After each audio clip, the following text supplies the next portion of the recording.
Hello everyone and welcome back to Let's Play the Final Fantasy Legends. In the last part, we fought Genbu and finished off our business in Base Town, and now we're fighting a snake!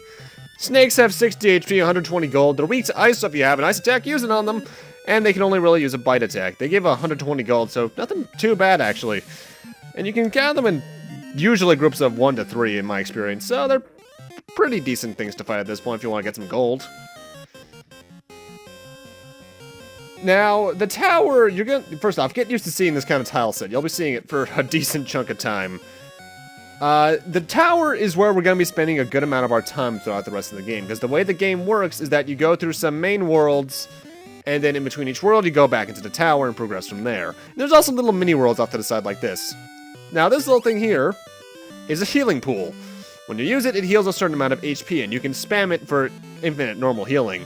It doesn't recover any, spell or ability charges, but it's there, I suppose. And then there's this little town. You gonna talk to me, guy? Come on.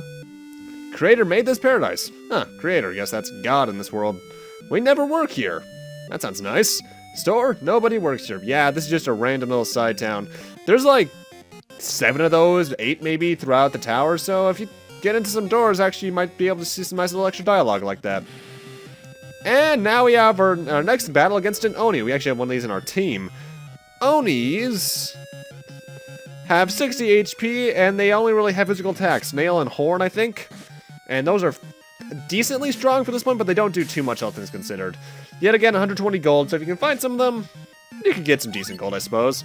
Like I said, though, gold is a very common resource in this game.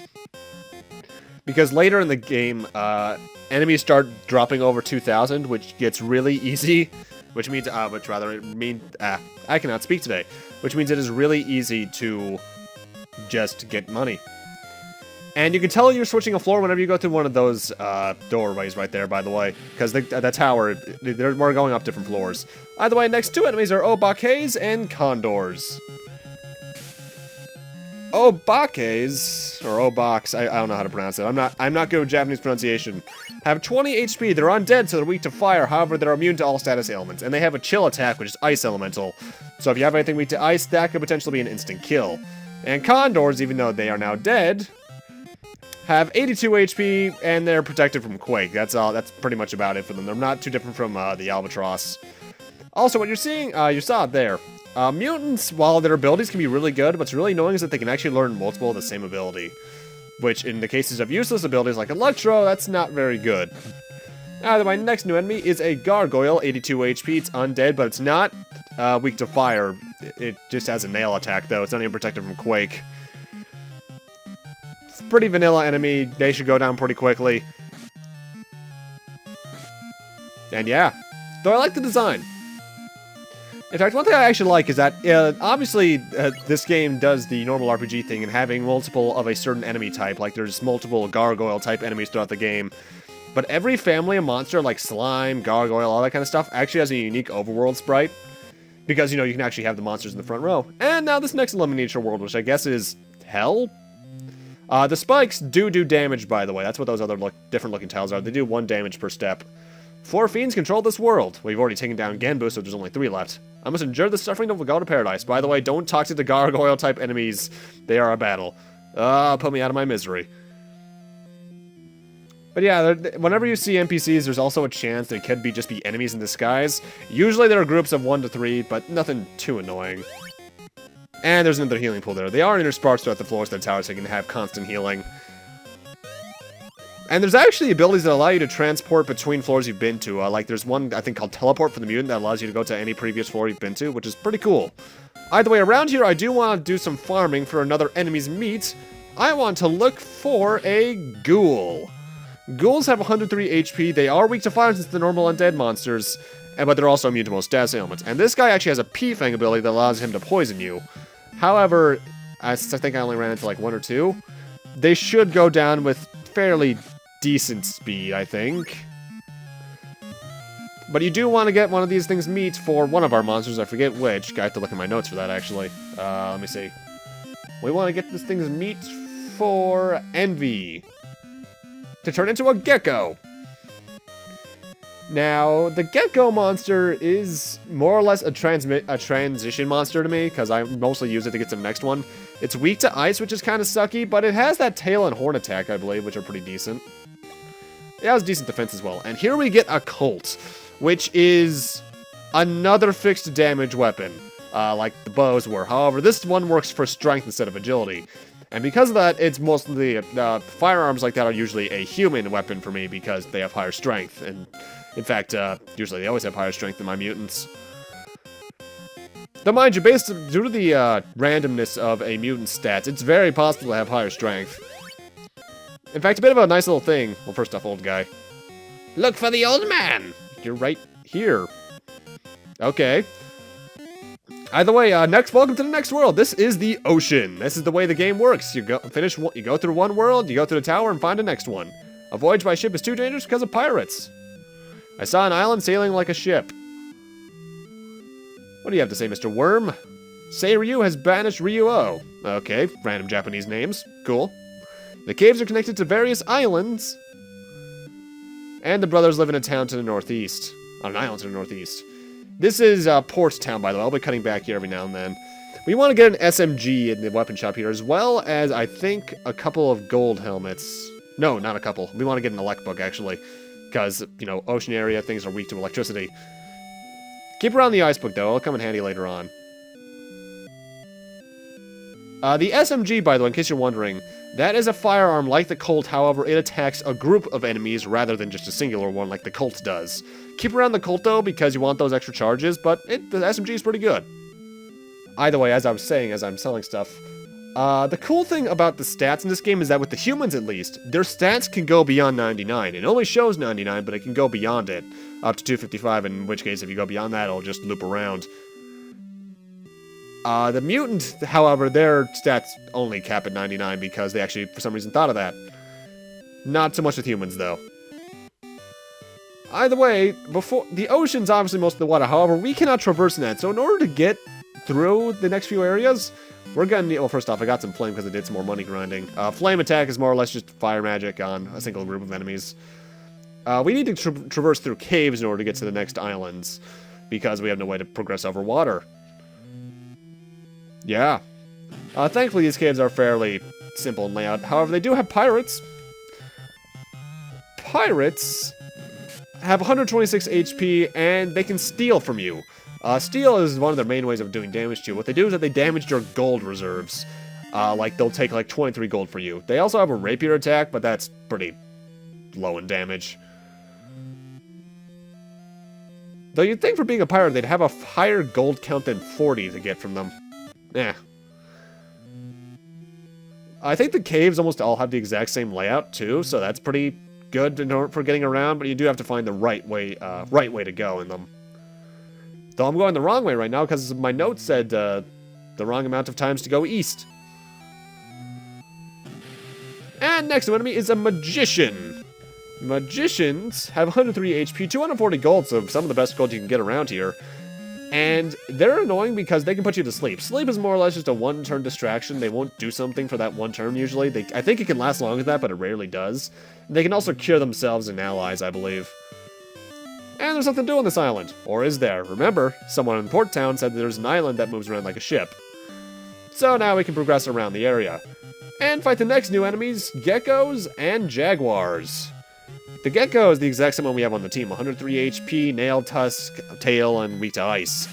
And the jaguar has 103 HP, 240 gold, so that's another pretty good way to get gold. And the nail and bite abilities, and while those can do decent damage, all things considered, usually at this point, especially if you're like using Colt or SMG, they'll go down very quickly.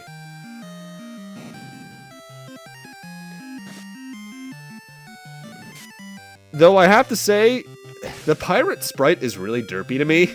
I think you can run into an earlier version of it, like a karateka, in the King's Swords castle. And if you do there, run away from them because they can get critical hits very easily. But, their sprites always kind of creep me out a little bit, honestly. And next up, we have piranhas. That movie was not very good. 82 HP, 120 gold. They're water elemental, so they're weak to electricity. However, they are protected from fire, meaning they're immune to it. And besides that, they just have a normal tusk ability. part of me doesn't like that when something's protected from certain elements like fire, electricity, and water, or ice rather, they don't take any damage from it. I'd rather they take half damage, because at least that means I did something. Though admittedly, immunity is pretty good for when you're using it, so I guess I can't complain too much. Keep in mind this little place for later, by the way, because there's a town here that we want to enter. This is the Northeastern Island town. Let's see what people around here have to say. Believe it or not, a whirlpool swept me away to the castle at the bottom of the sea. Interesting. So there's a secondary layer to this ocean. When you put the air seed into the ocean, it produces oxygen. That sounds pretty good. Do not approach the old man living in a cabin on the southern island. Seiryu is the blue dragon. He lives in the castle in the depths of the ocean. Alright, now I know the location of our main villain. Ryuo is the king of dragons. What has become of Ryuo? Well, we shall find out. Now, there is some stuff I want to buy here. In particular, at the weapons shop, I want to get... Let me find it in my notes. I want to buy 2 silver helmets, one for Lucy, one for Callista, a silver armor for Callista, and 2 rocks from the weapons shop. Rocks, I believe, are short for rockets, which are very similar to the Colt, I believe. I think they don't damage groups, but I honestly forget. And by the way, it should go without saying, but if you have something that you don't need, sell it or get rid of it, because this game's inventory is very limited. Less so than like Final Fantasy 1 or 2's, but I think it's even worse than Dragon Quest at times, honestly. Definitely worse than Earthbound and Mother 1. Though I find it odd that silver armor is stronger than gold armor. It makes sense from the mineral point of view, because gold is a very soft metal, but from in-game perspective, usually gold armor is stronger, in my experience. Also, notice how they called Seiryu the Blue Dragon. Genbu was a black turtle. Anyone familiar with any amount of Chinese mythology will recognize that as half of the 4 symbols of the Chinese constellation. The vermilion bird, the white tiger, the azure dragon, and the black turtle. That's actually not this is not the first thing I've ever seen use that beyond its original constellation and mythological meanings, because Beyblade, the old stuff with Tyson and gang, they were the bit beasts, Drigger, Draciel, Dranzer, and Dragoon. The air seed is on the palm tree in the center. Well, thank you, random old man. That's the old guy that the person in the last town told us to avoid, but you really shouldn't because he helps us with plot. But yeah, I actually kind of like that they used mythology. In fact, the names Seiryu, Genbu, and all the others that we'll encounter are actually their Japanese names. And before I could get that air seed, I encountered a Big Eye and a Rhino. Those are the next 2 new enemies. Big Eyes have 82 HP, 240 gold, and they're protected from Quake. They have SI gaze or C gaze. I forget what that does, though. I think it does some sort of status ailment. And Rhinos have 150 HP, 240 gold, weak to ice, and they only have horn and head, which are normal physical attacks. Though, I find it odd they call it a Rhino when it's clearly a Triceratops. Huh. And I forget how many enemies in that line are, you know, supposed to be dinosaurs. But yeah, I actually do remember when I first played this game. I was probably like 2005, 2006. Freaking out a little bit when I realized, wait a minute, the 4 main bosses are based off the same thing, so this is the Bit Beasts. Because I used to be a big Beyblade fan. I used to play the RPG-like game on the Game Boy Advance quite often, actually. And there we get the air seed. With that, I'm actually going to cut back to the port town because the air seed, look, the thing we need to use the air seed for is closer to it. But first I encounter a phantom. Phantoms have 82 HP, they're undead enemies, so they're weak to fire. However, this one still has the chill attack, which means if you're weak to ice, it can kill you. It's also protected from weapon, change, and quake. Change is more or less protection from instant death, I believe.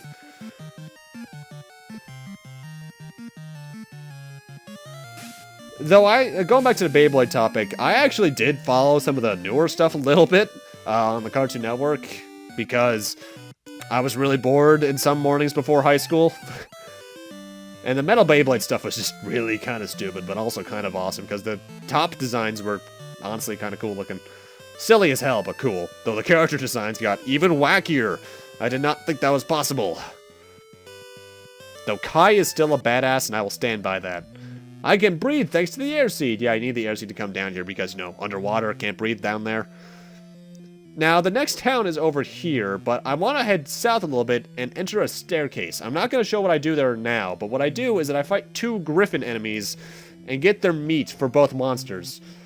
Griffins, by the way, are 103 HP. Very simple enemies. They don't have any weaknesses. They only have a beak attack, so they should be pretty easy to beat if you're me, or if you're even following this as a guide.